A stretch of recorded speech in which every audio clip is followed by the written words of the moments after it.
सानंद गुजरात में तलपदा कोली पटेल समाज मांडकोल चौवीसी द्वारा नवनिर्वाचित प्रतिनिधियों के सम्मान समारोह एवं शैक्षणिक चिंतन शिविर का आयोजन किया गया। कार्यक्रम में समाज के विभिन्न पदाधिकारी, सामाजिक नेता तथा ग्राम समितियों के प्रतिनिधि बड़ी संख्या में उपस्थित रहे। इस अवसर पर नवनिर्वाचित प्रतिनिधियों और डेलीगेट सदस्यों का फूलमाला पहनाकर एवं शॉल ओढ़ाकर सम्मान किया गया। कार्यक्रम का मुख्य उद्देश्य समाज के शैक्षणिक विकास और शिक्षा के क्षेत्र में नई सुविधाओं को लेकर विचार विमर्श करना रहा। सामाजिक नेताओं ने शिक्षा के उत्थान को लेकर विस्तृत चर्चा की तथा भविष्य की योजनाओं पर विचार साझा किए। कार्यक्रम के अंत में सभी ने एक दूसरे को शुभकामनाएं दी और सामूहिक रूप से सहभागिता निभाई। सानंद से संवाददाता नरेंद्र भाई एम गोहेल की रिपोर्ट। काळुभाईना प्रमुखना આગેવાની હેઠળ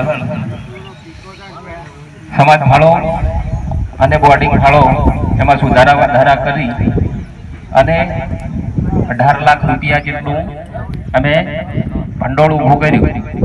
જેમાંથી આપણે બોર્ડિંગમાં પણ પૈસા આપ્યા છે, ગેટ બનાવવા પણ આપ્યા હતા। ગુણવંતભાઈ મંત્રી હતા ત્યારે પણ 40,000 રૂપિયા આપણે ટોળીના પાટી આપ્યા હતા।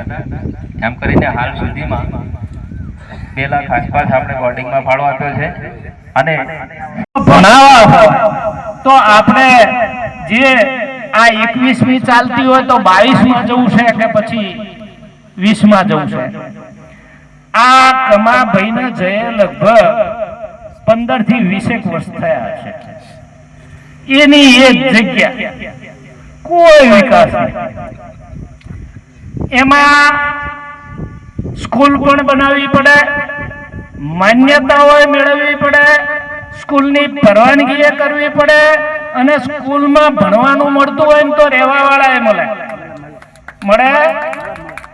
કશું કરવું જ નહીં, કંઈ કરવું જ નહીં। કરવાનું હોય તો પોતાનું કરવાનું। મારું આ કહેવું છે કે સમાજને જો આગળ લઈ જવો હોય તો પહેલા કરવું પડે।